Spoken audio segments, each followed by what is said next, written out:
kesuksesan kita sering mengupload kebutuhan kita sering menceritakan masalah kita. Intinya semua yang terjadi dalam dunia di akhir zaman ini bukan cuma bicara anak muda, tapi general semua, tua, muda, besar, kecil adalah bicara egosentris. Bicara bagaimana dia hanya tahu tentang dirinya sendiri. Nah, di dalam Yohanes 6 ayat 1 sampai 13 yang tadi teman-teman kita baca, kita melihat sebuah peristiwa yang luar biasa. Bahwa Yesus memberi makan 5.000 orang laki-laki, jadi belum termasuk perempuan dan anak-anak. Biasa anak-anak itu gak cuma 1-2, di masa itu orang punya anak 5, punya anak 10, itu wajar, biasa saja. Jadi 5.000 ini hanya laki-laki dewasa, belum termasuk perempuan dewasa, belum termasuk dengan bocil-bocilnya, belum dihitung lagi. Tetapi Yesus memberi makan kepada mereka semua. Bahkan tadi kita lihat ada sisa 12 bakul. Di balik mujizat itu kita mau belajar, ada satu pelajaran penting yaitu apa? Hati yang mengasihi sesama. Ketika di sana banyak orang yang hadir, hanya sedikit orang yang punya hati peduli. Kita mau belajar bagaimana memiliki hati yang peduli. Meskipun teman-teman masih dalam usia yang muda. Kita jangan berpikir, oh kalau saya masih muda, belum bisa cari uang, masih minta-minta dengan papa dan mama untuk kebutuhan hidup. Bagaimana saya bisa peduli, bagaimana saya bisa mengasihi sesama? Tidak, bahkan sejak kecil, ya siapa paling kecil di sini? Celo ya paling kecil di sini ya. Celo pun bisa menunjukkan kepeduliannya, bisa menjadi pribadi yang mengasihi sesamanya. Nah bagaimana kita mau melihat hati yang mengasihi sesama? Yang pertama, hati yang mengasihi sesama itu harus memiliki kepekaan terhadap orang lain. Sama-sama ngomong peka terhadap orang lain. 1, 2, 3. Peka terhadap orang lain. Nah ketika tadi kita baca, ada banyak orang mengikuti Tuhan Yesus. Tuhan Yesus melihat mereka bukan hanya sekedar kerumunan, bukan hanya melihat sekedar jumlah orang besar, tetapi Tuhan Yesus melihat mereka sebagai orang-orang yang membutuhkan pertolongan di dalam hidup mereka. Dan ketika para murid-murid melihat ada masalah di situ, masalahnya apa? Mereka itu ada di tempat yang terpencil, mereka ada di tempat yang jauh daripada kota, di tempat di mana orang bisa berjualan. Lalu murid-murid bertanya, bagaimana orang sebanyak ini makan? Karena hari sudah mulai gelap, hari sudah mulai malam. Tetapi Yesus melihat kebutuhan mereka. Kita seringkali seperti para murid-murid. Para murid-murid itu melihat poinnya pada masalahnya. Murid-murid melihat masalahnya, mereka ada di tempat terpencil.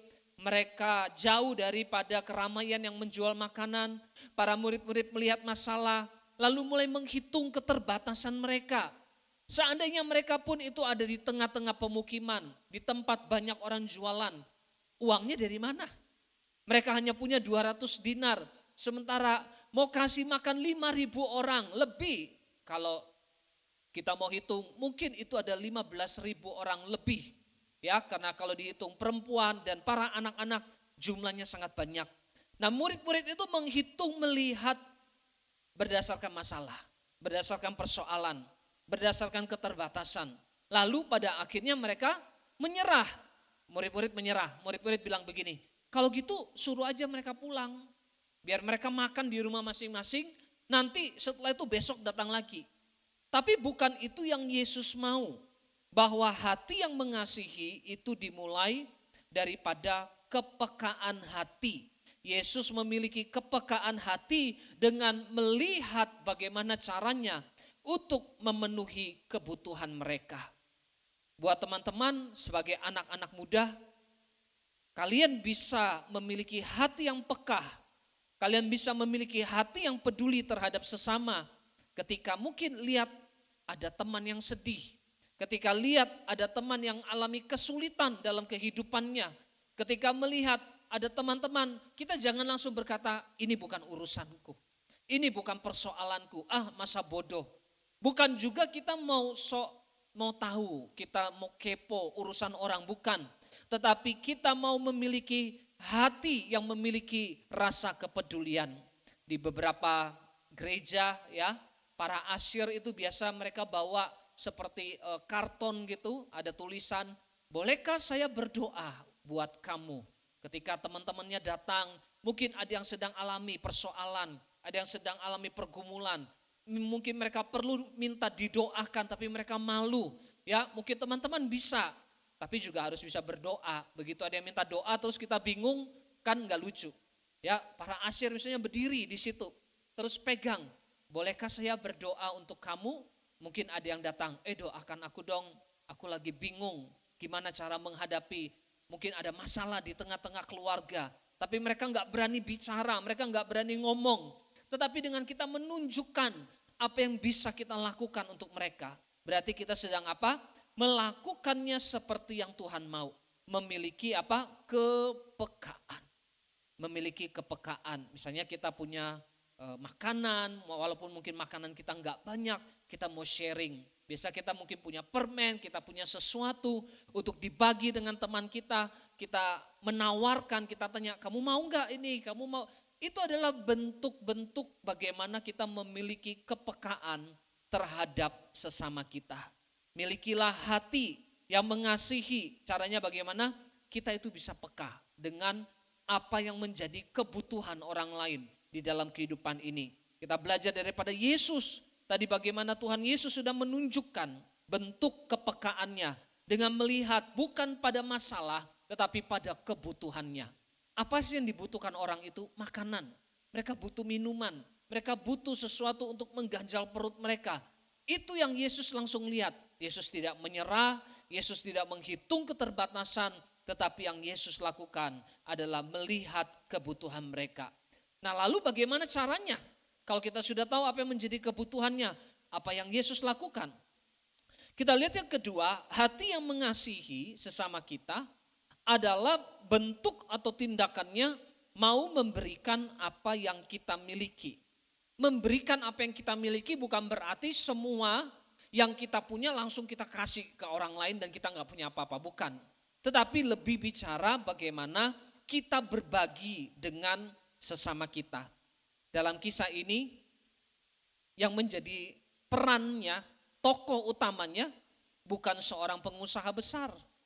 Bukan seorang bisnismen seperti Pak Helmi yang suka amat ceritakan. Tetapi tokoh besarnya, tokoh utamanya adalah seorang anak kecil. Anak kecil ini punya berapa roti? Dia punya 5 roti dan 2 ikan. Tadi baca dalam firman Tuhan dikatakan apa? 5 roti jelai. Coba perhatikan teman-teman. Baca kembali, kita lihat di ayatnya yang ke-9, Yohanes 6 ayat 9 dikatakan, di sini ada seorang anak yang mempunyai apa? 5 roti jelai. Apa jelai itu? Apakah itu semacam sandwich? Jelai itu apakah semacam seperti burger, cheeseburger? Bukan. Jadi orang-orang Yahudi itu kalau bikin roti bahannya dari apa? Gandum. Nah, di gandum itu ketika mereka memanen gandum, waktu mereka mengumpulkan gandum lalu diikat menjadi berkas-berkas gandum, biasa itu ada remah-remah dari gandum yang sudah kering dan itu jatuh. Dan remah-remah itu tidak diambil karena dianggap itu seperti sampah. Biasa itu dimakan sama burung. Tetapi buat orang-orang miskin setelah gandum itu dipanen, diikat, lalu disimpan di dalam lumbung, maka jelai-jelai itu kan hamburan di tanah, tidak diambil.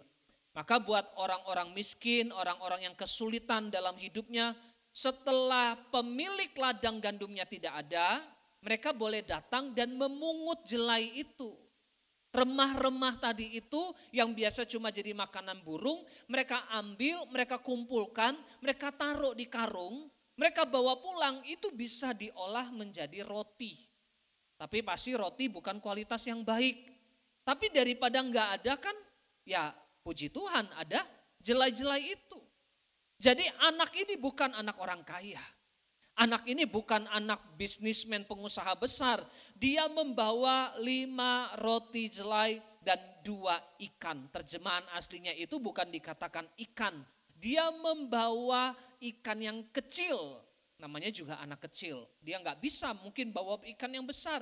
Mungkin dia cuma bisa punya ikan-ikan kecil yang dia pancing di pinggir sungai. Yang dia mungkin dapatkan dari nelayan sisa-sisa ikan-ikan kecil yang nggak dimasukkan ke dalam dagangan mereka. Anak kecil ini anak yang sederhana. Bukan anak yang berkelebihan dalam kehidupannya. Tetapi walaupun kecil dia bersedia apa? Memberikan. Dia tahu orang pada kelaparan mungkin harinya sudah gelap. Mereka sudah mulai ribut. Mereka mulai komplain di mana konsumsinya. Siapa bagian konsumsinya mereka pengen makan. Tapi mereka jauh dari pemukiman. Mungkin juga di antara 5.000 orang tuh ada yang bawa bekal sendiri. Tapi mereka makan sendiri, mereka nggak mau berbagi. Mereka hanya berpikir, yang penting keluargaku makan. Yang lain nanti urusan masing-masing, perut masing-masing. Tetapi anak ini datang dan dia mempersembahkan 5 roti jelai. Artinya apa? Ini benar-benar sesuatu yang paling sederhana yang dia miliki. Kalau dari sudut manusia, apa sih artinya 5 roti dan 2 ikan? Gak ada artinya. Ya, apalagi untuk 5.000 orang. Katakan saja anak itu mungkin punya 10 dus hamburger. Dia mungkin punya berdus-dus air minum. Lalu dia kasihkan, gak akan cukup juga buat 5.000 orang. Tetapi anak ini mempersembahkan untuk 5.000 orang dan terlihat menjadi tidak berarti sama sekali. Untuk satu orang dewasa saja 5 roti 2 ikan pasti masih lapar. Tidak akan cukup. Namun di tangan Tuhan Yesus hal yang kecil menjadi mujizat yang besar. Pelajarannya buat teman-teman sebagai anak muda. Untuk mengasihi sesama itu gak perlu tunggu kaya. Mengasihi dan peduli dengan sesama tidak perlu tunggu menjadi hebat. Mengasihi sesama itu tidak perlu untuk menunggu punya banyak. Tetapi yang Tuhan cari adalah hati yang mau untuk memberi. Mungkin teman-teman bilang, saya gak punya uang. Saya masih bergantung sama orang tua. Tapi ketika teman-teman memberi waktumu melayani Tuhan. Ketika engkau memberikan doamu. Ketika engkau memberikan perhatian. Ketika engkau memberikan bantuan kecil. Jadi usher, jadi pemain musik, jadi singer, jadi worship leader, jadi bagian sound, multimedia, semua yang kita lakukan itu adalah bentuk daripada kita itu mengasihi sesama kita. Tadi dikatakan apa? Amma mengatakan kalau mengasihi Tuhan maka kita pasti mengasihi sesama. Kenapa kita lakukan ini semua? Karena kita mengasihi Tuhan dan kita mengasihi teman-teman kita yang mau datang untuk beribadah. Kita kasih waktu datang lebih cepat 1 jam, kita kasih perhatian, kita kasih mungkin doa kita mungkin kasih bantuan kecil kita.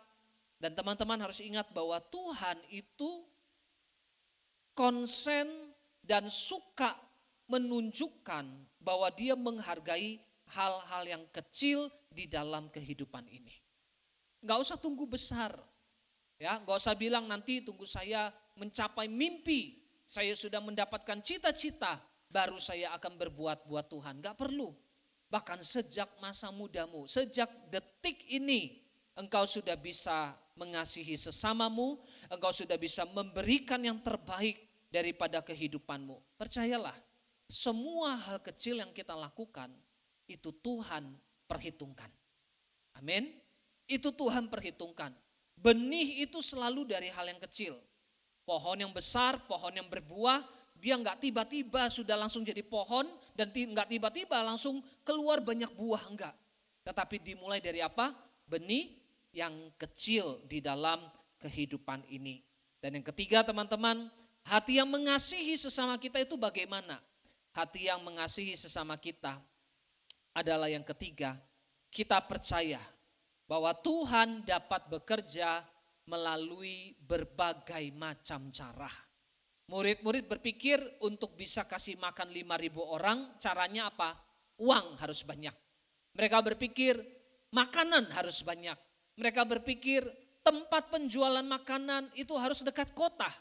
Kalau itu semua nggak ada, tidak bisa mungkin orang-orang ini terpenuhi kebutuhannya. Mereka melihat apa? Keterbatasan.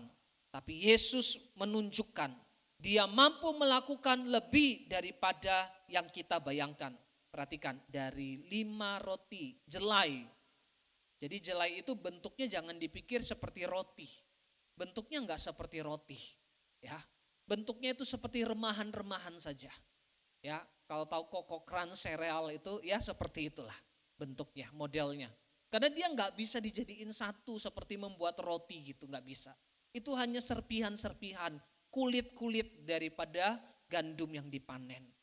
Jadi dari 5 roti, dari 2 ikan, apa yang terjadi?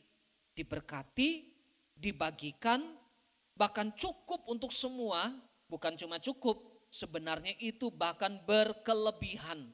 Sisa ada berapa? 12 bakul. Jadi orang-orang itu nggak usah rebutan berbungkus dulu, ya tidak perlu ada pasukan bungkus-bungkus, mereka bisa makan sekenyang mereka. Tadi dikatakan apa? Mereka dapat ikan sekehendak mereka. Artinya apa? Mereka bisa makan ikan seberapapun mereka kuat dan seberapapun mereka mampu. Kalau bisa makan 5 mereka boleh tambah 5. Mereka kuat 10 mereka bisa makan 10. Tadi kita baca dalam firman Tuhan dikatakan sekehendak mereka. Mereka bisa makan berapa mereka boleh makan.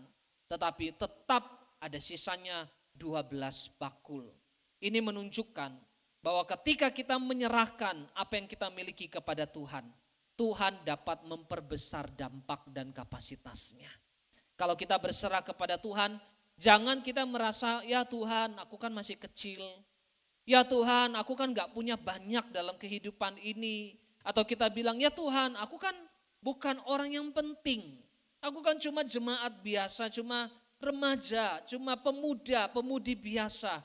Aku kan bukan siapa-siapa. Tapi percaya, di tangan Tuhan, hal-hal yang kecil selalu bisa menjadi hal-hal yang besar. Perkataan-perkataan kecil bisa menguatkan seseorang. Perhatian-perhatian kecil bisa mungkin menolong teman kita yang sedang dalam keputusasaan.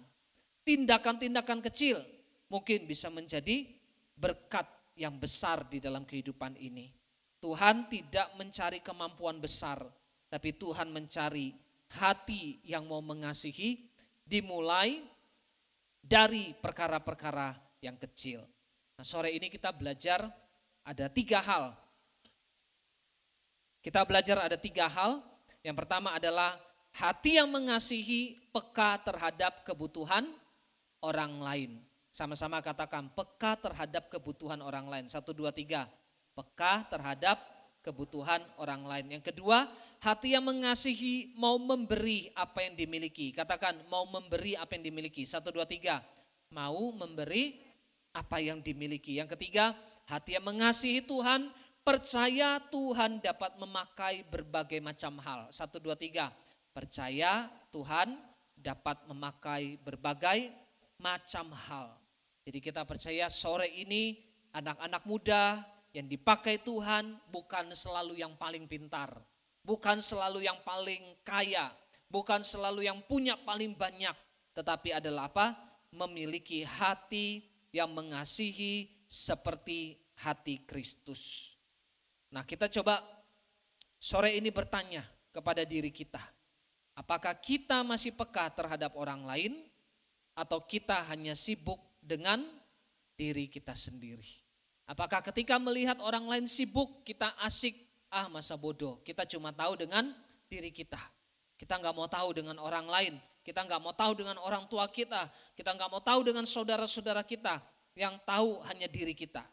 Atau kita mau belajar untuk Tuhan bentuk hati, Tuhan bentuk hidup kita, supaya kita menjadi pribadi-pribadi yang penuh dengan kasih dan siap menjadi berkat bagi banyak orang.